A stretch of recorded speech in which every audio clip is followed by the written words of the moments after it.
৯০ দশকের বাচ্চারাই বুঝবে যে ঈদের আনন্দটা কেমন ছিল।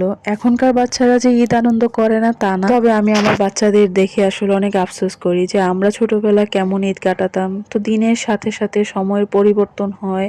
এখনকার বাচ্চারা তো রং বেরঙের কাপড় চোপড় পায়, অনেক কিছু না চাইতেই পেয়ে যায়। তবে আমাদের সময় এত কিছু ছিল না, যার জন্য আমরা এত কিছু পেতাম না। তবে যা পেয়েছি তার জন্য আলহামদুলিল্লাহ অনেক বেশি খুশি হয়ে যেতাম। পছন্দের একটাই ড্রেস থাকতো, তো মা বাবা যেটা কিনে দিছে সেটা দিয়ে ঈদ পালন করেছি।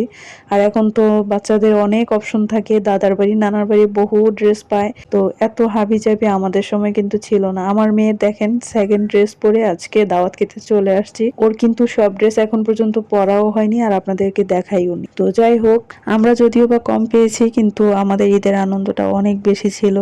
এখনকার বাচ্চারা যে আনন্দ করবে সেই আনন্দের জন্য একটু জায়গার দরকার, সেই জায়গাটুকু এখন কিন্তু নাই। চতুর্দিকে বিল্ডিং, এক টুকরো মাঠ পর্যন্ত নাই, ওরা খেলবে কোথায়? আমাদের সময় তো প্রচুর জায়গা ছিল, উঠানে আমরা আতশবাজি ফুটাইতাম। তারপরে হচ্ছে বড়রা মেহেদি পরিয়ে দিত, হাত লেপটে একদম বাটা মেহেদি, অথেন্টিক যেটা ছিল। আর এখন তো কেমিক্যালের যুগ, কেমিক্যাল ভর্তি মেহেদি হাত ভর্তি করে পরিয়ে দেই, সেটা ভালো হোক বা খারাপ হোক কি করার বা আছে বলেন। তো এখনের বাচ্চাদের সব হিসেব হচ্ছে আলাদা, ওরা অনেক অনেক সালামি পায়। তবে আনন্দ কিন্তু একই, সালামির আনন্দ তো সবসময় এক। তবে আমাদের সময় 2 টাকা 1 টাকা করে করে জমাতাম, হাইয়েস্ট গেলে হচ্ছে সর্বোচ্চ 70-80 টাকা। 100 টাকা হইলে তো কোনো কথাই নাই। সত্যি আমাদের চাওয়া পাওয়া গুলো যে কতটা সাধারণ ছিল, কিন্তু আমাদের আনন্দগুলা 100-এ 100 ছিল। যাই হোক, আজকে আমার ভাইয়ের বাসায় দাওয়াত খেতে চলে আসছি। দেখেন কত কিছু আয়োজন করে রাখছে। তো আমার ভাবি এগুলো সব নিজের হাতে রান্না করছে। ডিম ছিল, পোলাও ছিল, রোস্ট, তার সঙ্গে মাছ ভাজা, তারপরে দই, ফিরনি, আরো অনেক কিছু। তো পেট ভর্তি করে খাবার দাবার খেয়ে আমার লাস্টে খেতে মন চাইলো দই। তো দইটাকে আমি সবার লাস্টে হচ্ছে নিলাম। আর গরু গোস্তটা অনেক মজা হয়েছিল আজকে।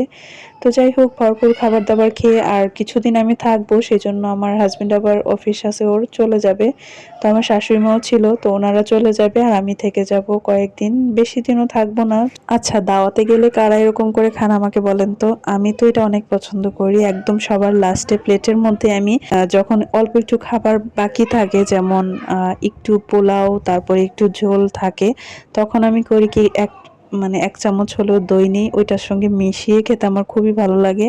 তো আগে যখন ছোট ছিলাম তো আব্বুর সঙ্গে আমি অনেক সময় জ্যাফুতের খাবার খেতাম, মানে মানুষ মারা যাওয়ার পরে যে 40 খাওয়ায়, ওই খাবারগুলো অনেক মজা ছিল। এরকম দই দিত সবার লাস্টে, তখন কিন্তু এরকম করে আমি ছোটবেলায় খেতাম আর কি, সেই কথাটা আজকে মনে পড়লো।